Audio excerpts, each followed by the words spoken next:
नमस्कार बंधुरा welcome to my channel homestyle cooking with Sonali. आशा करी सबाई खूब भालो आछेन सुस्थ आछेन। आज के निये चले एसेछि चिड़ेर पोहा।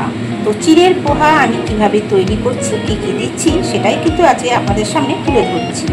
তো বন্ধুরা ভিডিওটা পুরোটা দেখবেন আর ভিডিও শেষে অবশ্যই আপনারা আপনাদের মতামত জানাবেন। তো চলুন বন্ধুরা রেসিপিটি শুরু করা যাক। চিড়ের পোহা বানানোর জন্য এখানে আমি দেখুন চিড়ে নিয়েছি। চিড়েটাকে প্রথমে খুব ভালো করে ধুয়ে নেব।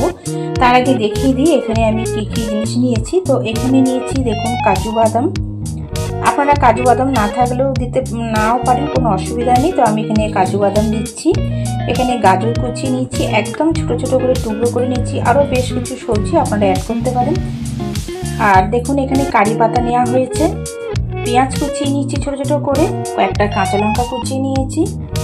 এখানে চিনে বাদাম নিয়েছি কিছু, এখানে 1 চামচ নিয়েছি ঘি, আর ফোড়নের জন্য নিয়েছি একটা শুকনো লঙ্কা, আর নিয়েছি সর্ষে, কালো সর্ষে। তো এইবার আমি চিড়েটাকে খুব ভালো করে ধুয়ে পরিষ্কার করে জল ঝরিয়ে নেব।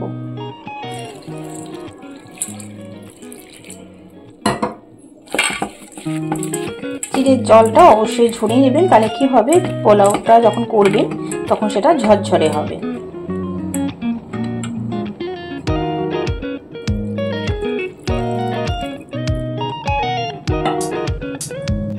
তো দেখুন বন্ধুরা চিড়ে খুব ভালো মতো করে ধুয়ে একদম জল ঝরিয়ে নিয়েছি।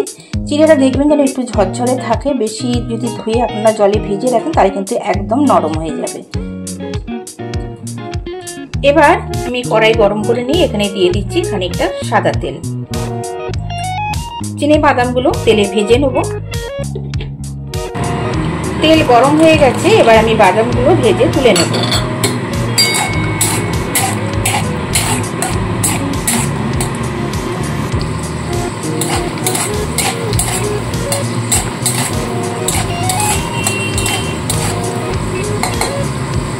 বাদাম ভাজা হয়ে গেছে, তো বাদামগুলোকে তুলে নেবো। এর বেশি ভাজবো না, এর বেশি ভাজলে কিন্তু বাদাম পুড়ে যাবে।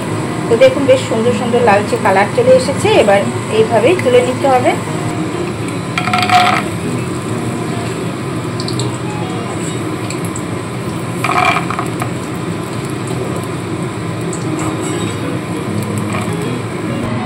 এবার এই তেলের মধ্যেই আমি কাজু বাদামগুলোকে ভেজে নেবো।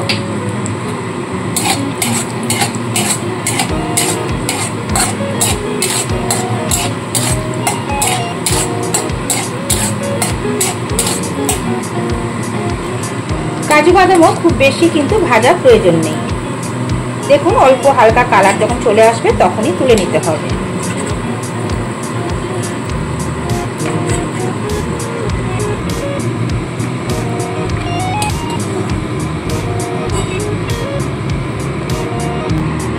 এবার এই তেলের মধ্যে আমি দিয়ে দিলাম 1 চামচ ঘি।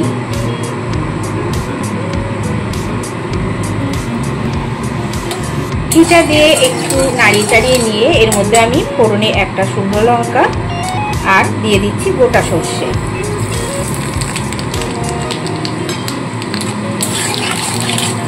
এর সাথে দিয়ে দেবো কারি পাতা।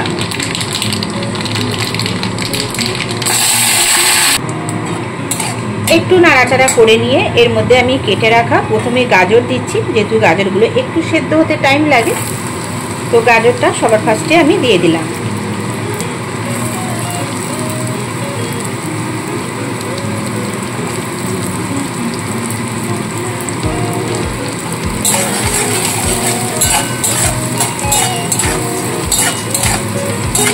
ভীষণ সুন্দর কিন্তু গন্ধ পাওয়া যাচ্ছে, যেহেতু এখানে কারি পাতা ঘি আছে।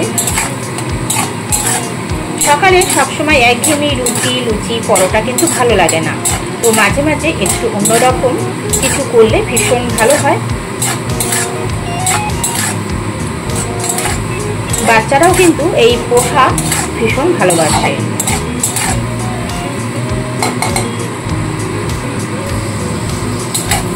তো গাজরটা দেখুন মোটামুটি ভাজা হয়ে এসছে। এবার এর মধ্যে আমি কাঁচা লঙ্কা ও পেঁয়াজটাও দিয়ে দেবো।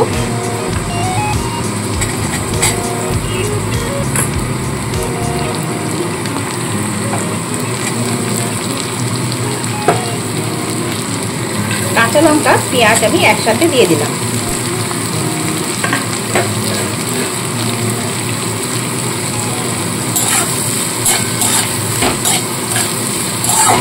এবার এর মধ্যে আমি অল্প পরিমাণ দেব হলুদ আর একটু দেবো নুন। দেখুন এখানে অল্প করে হলুদ দিলাম আর অল্প করে নুন দিয়ে দিচ্ছি। এবার ভালো করে সমস্ত সবজিটা ভেজে নেব। এখানে আপনারা আরও কিছু সবজি কিন্তু অ্যাড করতে পারেন।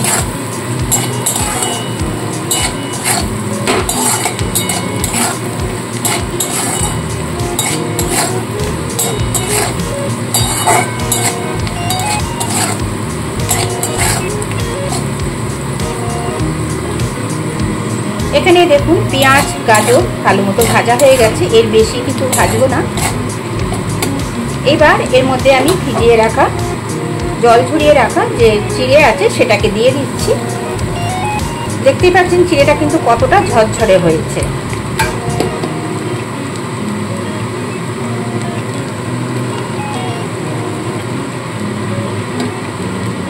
এবার খুব ভালো করে মিশিয়ে নিতে হবে।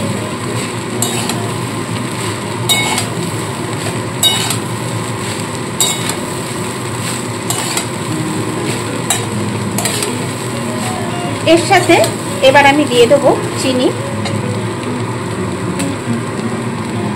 দেখুন এখানে আমি 2 চামচ চিনি নিয়েছি, চিনিটা দিয়ে দিলাম, দিয়ে ভালো করে মিশিয়ে নিতে হবে।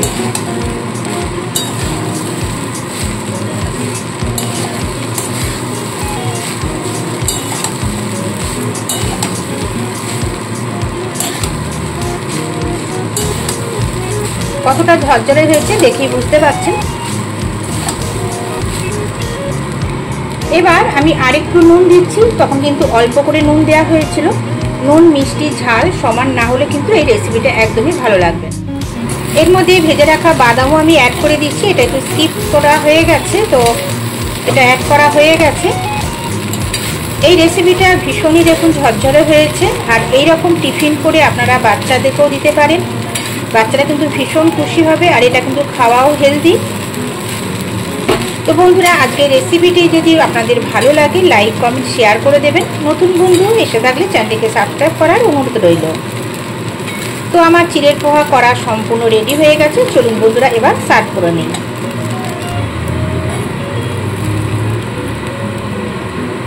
রুটি খাওয়ার চাইতে এইরকম রেসিপি কিন্তু খেতে ভীষণই ভালো লাগে।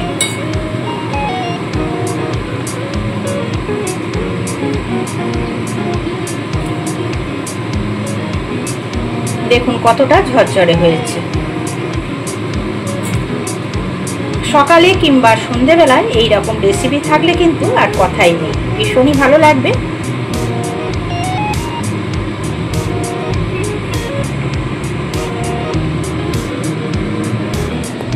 তো বন্ধুরা চিড়ের পোহা সম্পূর্ণ রেডি হয়ে গেছে। আবারও বলছি কেমন লাগলো অবশ্যই বন্ধুরা আপনারা কমেন্ট করে জানাবেন। যদি ভালো লাগে লাইক শেয়ার করে দেবেন। নতুন বন্ধুরা চ্যানেলটিকে সাবস্ক্রাইব করে পাশে থাকা বেল আইকনটি প্রেস করে দেবেন। সবাই খুব ভালো থাকবেন, সুস্থ থাকবেন। ফিরে আসবো আবার নতুন কোনো রেসিপি নিয়ে। আজ এই পর্যন্ত, টাটা বন্ধুরা।